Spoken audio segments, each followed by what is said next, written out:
The common thread, the challenge the people who are doing common thread presentations today were given is to spend 5 minutes presenting something that will help you to weave a common thread and use through the presentations and using Common Core standards.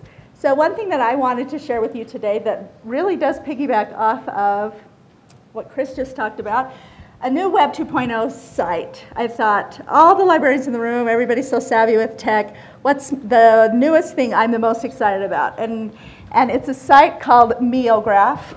And I don't know if you're familiar with it, but Meograph lets you do 4-dimensional storytelling.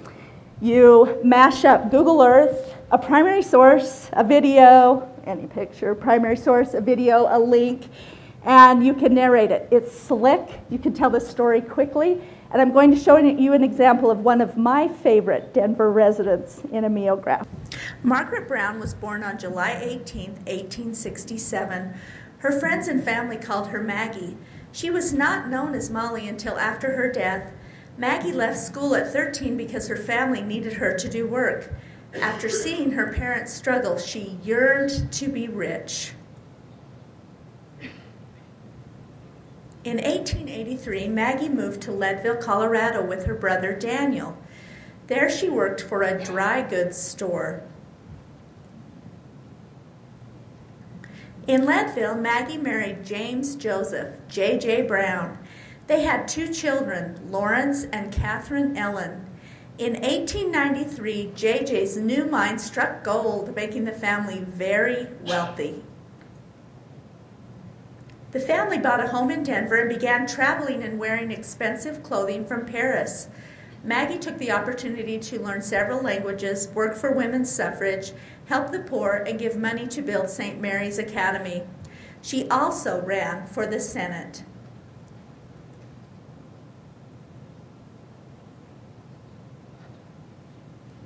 Maggie spent a lot of time traveling.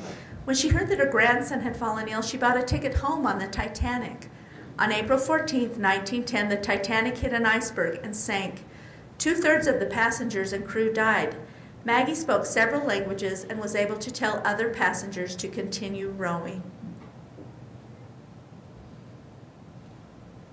Maggie continued to travel, even going to Russia shortly after the Titanic sank. She died unexpectedly on October 26, 1932, in a hotel in New York City. Maggie's home in Capitol Hill is now a museum for all to enjoy and a place to learn about her incredible life. Now that was, if you go to the next slide, thank you, Taylor. That was the view in maps. If you go into Earth, if you have Google Earth uploaded, it will even fly around the globe, and I think it looks even more amazing with the kids to see where the primary sources, where events went from place to place, or people went from place to place. How does place figure in a primary source in the life of a person or an event, and how does that happen? It's so easy to do. You add a moment, you add the dates, the narration was slick. You can add a link. I added links as my citations, but you can also go to those links. And it's very easy to use, and I was excited about the opportunities and things that I could think of with kids using primary sources with Meograph.